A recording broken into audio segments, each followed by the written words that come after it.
First of all, I would like to take this opportunity to thank every one of you, mga Butuanon. Daghang salamat. Of course, sa atong kahitasan nga nag-guide sa ato for the whole 9 years or the whole 9 years, especially with the support of my lovely wife, Titing, and my family, and my apos, my two apos, of course, my daughter-in-law, Alexa,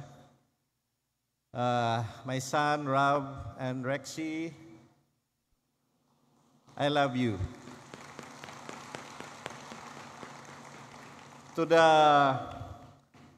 outgoing councilors, smiling faces, Cromwell, Cherry May, Omar, Dr. Ed, Tony Unay, Ernest, daghang salamat po sa inyong pagsuporta.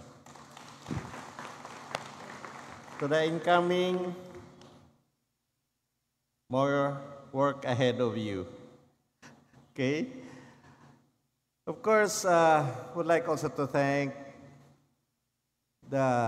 our new Vice Mayor, Ray Diciata, for being with us for the whole 9 years na Wiley Cramo, puro trabaho. Daghang salamat, Ray. To our Congressman Joboy, salamat Gidloy sa pagsuporta mo sa Team 1 Butuan. And of course, wa paghihapon matapos trabaho mo. Taod paghihapon. Of course, to the new Mayor-elect, Lawrence Fortun. Side bagid ko, kaya mo yan, Loy. Di, nakinahanglan ka tudloan. Mga 86 barangay captains nga naa diri o ang ilang mga kagawad, daghang salamat sa inyo tanan for the support. I would like also to acknowledge, I think, former Mayor Daisy Plaza is here, ma'am. Thank you for dropping by here today. To the Los Malditos, salamat Gidloy. Oh, for the music and the time you had spent with us. Salamat.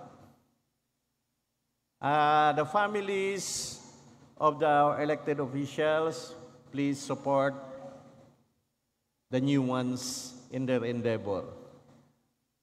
The business community, daghang salamat. Nakita na ako mga faces na adiri karon. The academe, nga for the whole 9 years, sila gitaw na ning kamot para makatagaan kog mga, maayo nga talents gikan sa ila. So thank you sa inyong pagsuporta. Of course, sa atong mga kapulisan, sa atong Armed Forces, sa Philippine Army, nga naadiri karon, the regional line agencies, di lang nako ni isa-isahon kay daghan ni sila. Daghang salamat sa inyong pagsuporta. Atong mga kabataan, labi na headed by the Sanggunian, mga SKs nga elect for guiding our youth today as we shape Butuan in the near future. Signapa ko'y nalimtan, I would like to take this opportunity to really acknowledge everyone. Of course, mga support staff nga naadiri, mga department heads of Butuan LGU. So, mga pinalangga kong Butuanon, mga kauban ko sa serbisyo, ug mga alagad sa katawhan.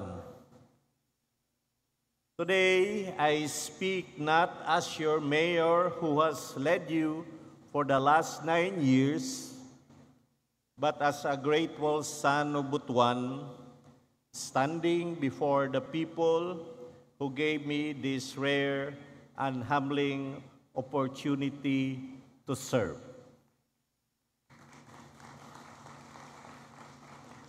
I entered public service not by ambition, kasayad bagid kamo sound, but by conviction. I was an engineer, a builder by training, and a private citizen by choice. But when the call came to help lift our city from a broken systems and tired governance, I could not turn away. Kaya niserbisyo ko. So this is the story of our shared journey. The future it now hands over to our new leaders. Our journey began in 2016 with Bangon Butuan. It was our battle cry to restore dignity, discipline, and direction. We started with what seemed basic: order, trust, and systems. But it was a foundation we needed to build with care. From there, we evolved. Butuan on, invited everyone to switch on. Responsiveness, innovation, and citizen participation. And then, One Butuan was born. Not just a team, but a movement. A movement of shared purpose between government and people, planners and doers, public and private. And now, as I step aside, we say, padayon sa paglawig. The voyage continues, the ship is steady, and the course is clear. We leave behind a city not just with accomplishments, but with a roadmap. Our 6+4 strategic framework, 6 development imperatives, and 4 governance enablers charts a clear course toward our Lodestar. Alagsik na dakbayan, a Butuan that is smart, competitive, inclusive, and future-ready. But this is not a static plan. It is a living framework meant to be enriched. It is a living framework that we need to enrich.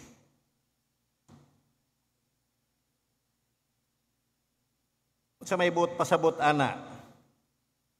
So, we are no longer building from scratch.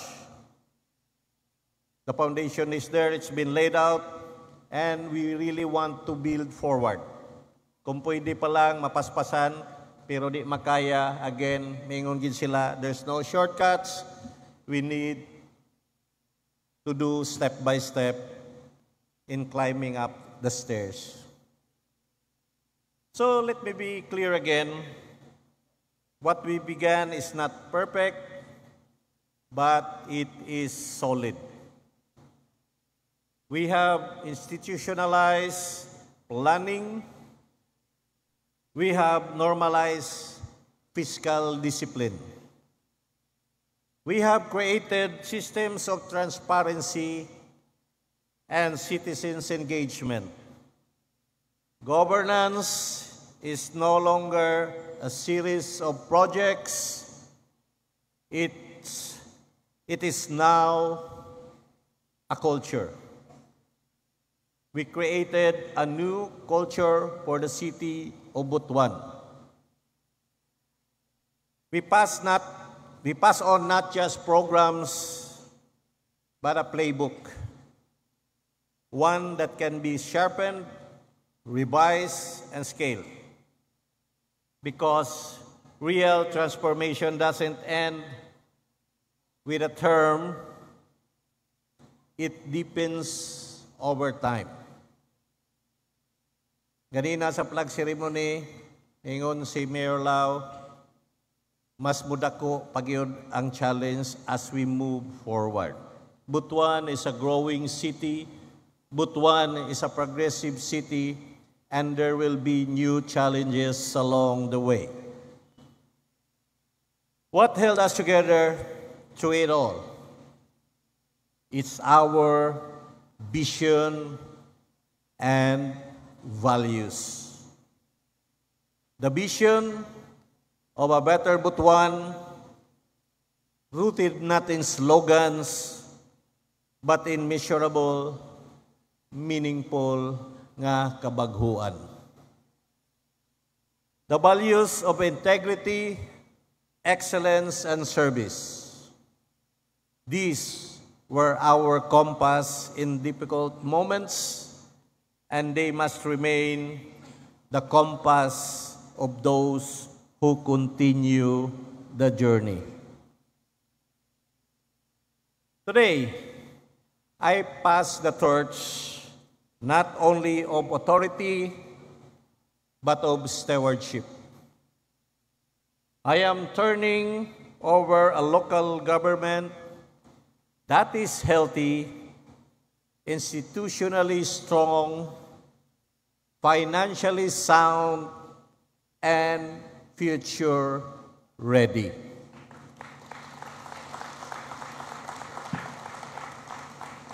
And I do so with peace of mind because Butuan is in good hands. Diba? Gaan i-turn over kung kabaluta nga ang mudumala parihurag bisyon sa ato. Mayor-elect Lau Lawrence Fortun, it is not just my successor. He is a long-time co-dreamer and a partner in the vision. He has served with integrity, led with conscience, and always placed people at the center. He knows the playbook. Lau knows the playbook. He helped write part of it. Isa ni siya nga co-author sa atong playbook. And now, he leads with full trust and confidence from all of us who labored to bring us here today.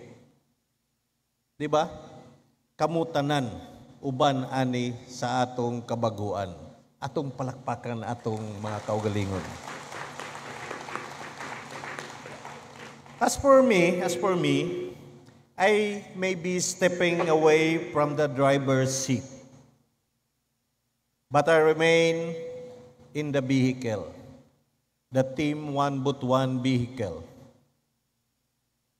I now take on a new role. Maybe as an advisor, maybe as a coach, a mentor, but rest assured, I will be your captain of the ship. I'll offer my service as a captain to Team One Butuan. You can call me anytime, text away lang ko, phone call away lang ko. I offer my continued support, my experience, and my heart to those who will lead the city into the next chapter. The mission is not finished, but it is well underway, and I will always be here for Butuan. To the people of Butuan, ug tanan membro sa Team One Butuan, because all of you are really the owner of Team One Butuan, kita tanan. Daghang salamat sa inyong pagsalig suporta o pakigbisog. You believe even when things were hard. Yes, there were times when the times was really rough and so hard, especially during my first term. You supported reforms that were not always easy. You stood by us, and for that, I will be forever grateful to you. Daghang salamat. I return to private life with a full heart. I have done what I was called to do, and I entrust the rest to leaders I believe in and citizens who now know their power. The real power is really you guys, ang atong mga katawhan. Kaya, ingon sila, nganong manaog man ka, nga nakasud naman ka sa politika, mawad-an na kag power. Ako, wa man ko mahadlok. Kay kabalo man ko ang real power naa sa katawhan, dili sa mga leaders. Ang naghatag sa power, kamo, Team One Butuan. Salamat sa pagsalig ana nga power paghatag sa atong mga leaders diri.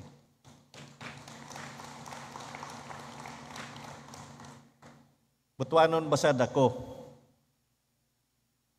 Og sa tanan panahon mabilin gyapon ko nga butuanon gid.